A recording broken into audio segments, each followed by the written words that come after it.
We are anonymous. We are the signal inside the noise. We track conflict the way others track weather. We map logistics, money flow, covert movement, and the militarization of streets that were supposed to be safe. We are not here to comfort you. We are here to tell you how modern war is already happening under your feet, inside your economy, using your streets, and wearing the mask of normal life.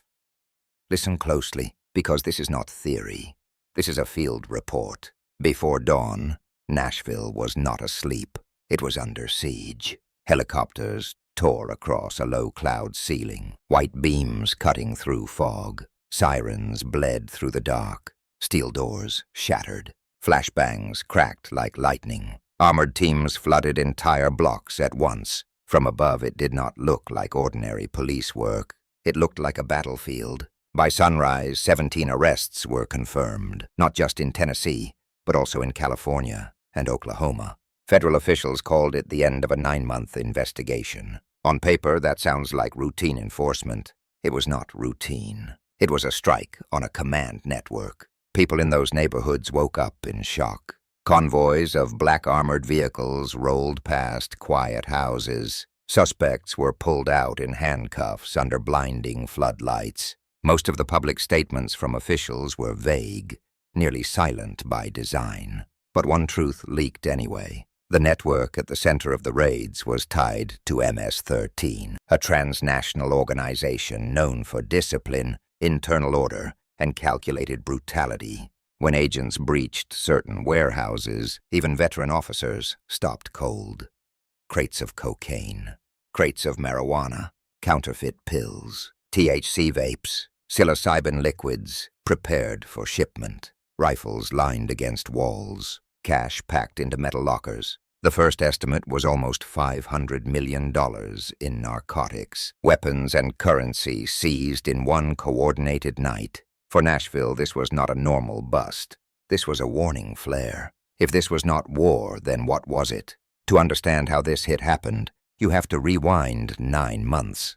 On the surface, Nashville looked normal. School runs, delivery trucks, quiet neighborhoods, ordinary commerce. But under that surface, DEA analysts were already building a map of something that did not look like random street crime. Random phone intercepts started connecting to suspicious truck manifests. Strange deposits were moving in and out of certain accounts. Separate clues began to merge into one picture. What the analysts were seeing looked like logistics planning. It looked like a supply chain. It looked like a covert corporate structure, hiding in plain sight. The organization was structured like a corporation. Every person had a narrow role. Transport, storage, payments, enforcement. No one saw the entire board. That level of compartmentalization protects leadership and makes infiltration almost impossible. To get inside, agents had to move slowly and cleanly.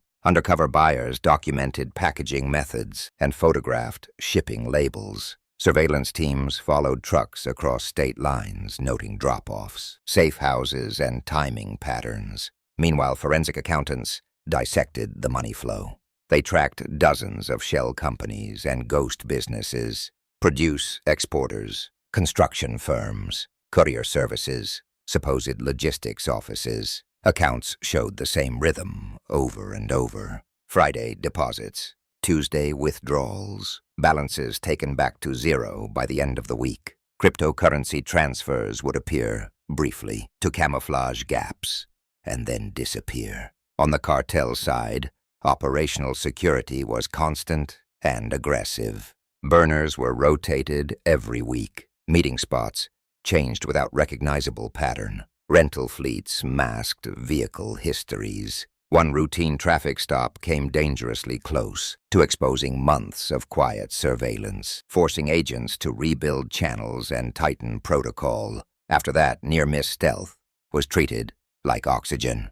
No unnecessary radio, no improvisation, no early grab that could burn the entire mission. By late summer, fragments aligned. Encrypted chatter hinted at a major inbound shipment. GPS data showed synchronized truck routes converging across Tennessee, California, and Oklahoma. That convergence changed everything. Analysts realized they were not watching a local distribution line. They were watching command, a live network coordinating movement in multiple states under one clock. That triggered formation of a multi-agency strike team: DEA, FBI, ATF, ICE, and the United States Marshals Service. They set up a joint command hub. Digital maps displayed targets. Timelines were rehearsed down to seconds. Communications were encrypted end to end. Teams received sealed tasking only minutes before rollout. Every doorway, every corridor, and every stairwell had been modeled for breach and clearance. At 4 a.m, Central Time planning became execution. Helicopters lifted into a low cloud ceiling. Armored convoys rolled out from staging areas in Tennessee, California, and Oklahoma. Tactical units advanced in silence until final approach. Then every channel went live at once. The synchronized strike took less than 5 minutes. Whole blocks in Nashville were sealed as armored vehicles cut off exits, and teams hit targets on opposite ends of the city.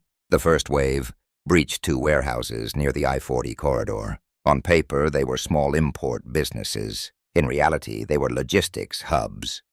Inside, packaging machines were still running, their counters frozen mid-cycle. Rows of sealed crates carried labels from legitimate shippers, but inside those crates, agents found compressed cocaine and counterfeit pharmaceuticals. A second team swept residential areas south of downtown. From the outside, these locations looked like normal family houses. Inside basements had been rebuilt with reinforced steel and poured concrete. Hidden rooms held semi-automatic rifles, high-capacity magazines, and stacks of vacuum-sealed cash. On the upper floors, computer terminals were still logged into encrypted accounts. Forensic teams later confirmed those terminals were part of the group's internal communication network, relaying instructions in real time. Hundreds of miles away in Fresno and in Tulsa, matching raids dropped on nearly identical structures. The warehouse layouts were cloned down to the smallest detail. Shipping labels in California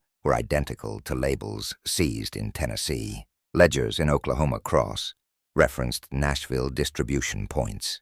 That is not improvisation. That is replication by playbook. By daylight, every warrant had been executed. Not a single warning leaked ahead of time. 17 primary suspects were in custody. Enforcers, logistics coordinators, financial handlers, regional distributors, field enforcers responsible for discipline. Evidence teams documented nearly $500 million in narcotics, firearms, ammunition, and currency. Officials described it as the largest coordinated takedown in state history. Residents described it as unreal. Streets that had been normal at midnight looked like an occupied zone by sunrise.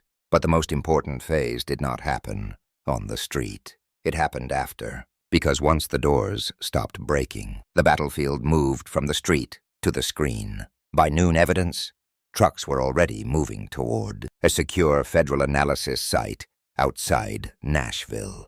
Thousands of seized items were logged and tagged: phones with no SIM cards, encrypted tablets, damaged laptops, handwritten ledgers, bundles of marked cash. Each device was cloned, each drive imaged.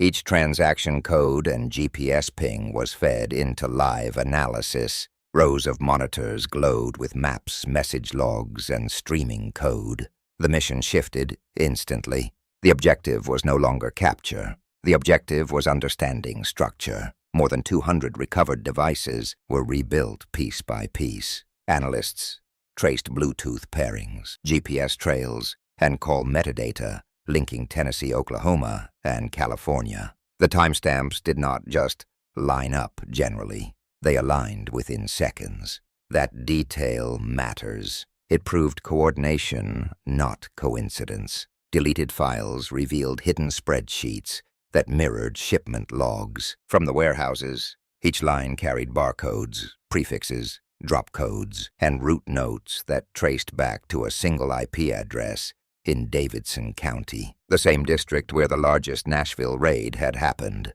That discovery redefined the entire mission. Nashville was not just a transit point. Nashville was a command node. Routes were being assigned from there. Payments were being released from there. Enforcement actions were being greenlit from there. Dozens of secondary phones across multiple states acted like receivers. They did not generate plans. They relayed orders. Numbers appeared for seconds, delivered instructions, and disappeared. It was the ghost outline of a command structure built to vanish as soon as you touched it. Outgoing bursts from Nashville always hit first, and matching bursts in other states followed less than a minute later. That timing signature is the fingerprint of centralized control. Follow the money, and the picture gets even sharper.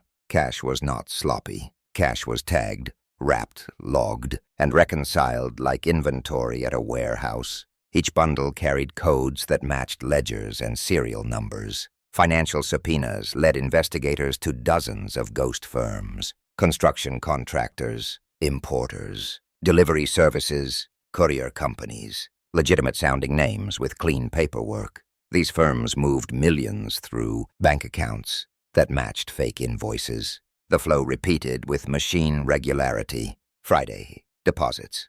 Tuesday, withdrawals. Zero balances by week's end. When agents traced the online banking IP addresses for those accounts, they converged on one building, a fake logistics office 3 miles from downtown Nashville. Inside were routers, encrypted laptops, and servers quietly managing financial flows across state lines. The drugs may have started abroad, but the money lived here. Nashville was the financial heart, pulsing funds through front companies and wiring money out to Central America. The real power was not just the violence. The real power was the accounting. The logistics discipline told the same story. Inside the seized warehouses, pallets were stacked with machine-like symmetry. Crates carried fake barcodes. Conveyor belts were built for speed. Trucks moved under agricultural permits, supposedly hauling organic produce, while narcotics were shrink-wrapped beneath the legal cargo. Every load had 2 manifests, one digital and one paper, each pointing to a different destination. On the surface, everything looked normal. That was the point. The network mirrored a legitimate supply chain so perfectly that even customs or routine inspection would have seen nothing unusual. Nashville's geography made it ideal. Interstates, I-40, I-24, and I-65 turned the city into a distribution hub that can reach any coast in under 48 hours. Layouts in other states were nearly identical, built for rapid intake and dispatch. This was a corporate-style system, not a sloppy street ring. When investigators combined logistics, communications, and finance, the chain of command came into focus. It was not a single cartoon boss giving speeches. It was a distributed architecture. Top controllers managed finance. Mid-tier operators relayed coded directives. Enforcers executed blind, rotating SIM cards. Encrypted bursts that lasted seconds. Messages disguised as talk about weather, holidays, or family routines to hide shipment, timing, and payment cycles. Metadata showed that outgoing bursts from Nashville led every other node. Nashville was directing money movement and enforcement simultaneously. Inside federal briefings, the vocabulary shifted. This was no longer described as a gang. It was described as an insurgent-style network embedded inside the United States. Distributed authority, compartmentalized cells, redundant communications, the ability to reconstitute after damage. Within hours of the raid, the DEA, the FBI, Homeland Security cyber units, the U.S. Marshals Service financial intelligence teams, and even the IRS met in emergency coordination. Servers were seized under emergency warrants. Shell company assets were frozen. High-risk fugitives were tracked. Suspicious wire activity that matched the Nashville pattern was flagged. Code fragments from seized devices were compared against known MS-13 encryption systems in Mexico and Central America. The match confirmed this was not a local ring pretending to be big. This was a transnational web linking regional command centers. That pushed the conversation into national security. Washington started asking a question that does not have a clean answer. How does a democracy fight an enemy that hides inside its own economy? You cannot drop a missile on a logistics office 3 miles from downtown. You cannot treat a bank server in Nashville like a safe house overseas. Traditional narcotics laws were designed for street-level dealers, not decentralized systems that move money through algorithms, cloud servers, and tax filings that look legitimate. The line between cartel and insurgency blurred. Federal planners quietly admitted that the response now has to look more like counterterrorism than routine prosecution. Meanwhile, Tennessee was left to live with the aftermath. Neighborhoods that had been under quiet control for years found themselves in a strange kind of freedom. Patrols increased. Checkpoints hardened along routes leading out of the city. Federal task forces stayed on the ground because everyone understood the same hard rule. Power hates a vacuum. After a network of that size is cut, rivals will try to move in. On the street, people finally started talking. Shop owners described nights where strangers collected fees for protection that never actually came. Families talked about unmarked cars circling the same blocks every week.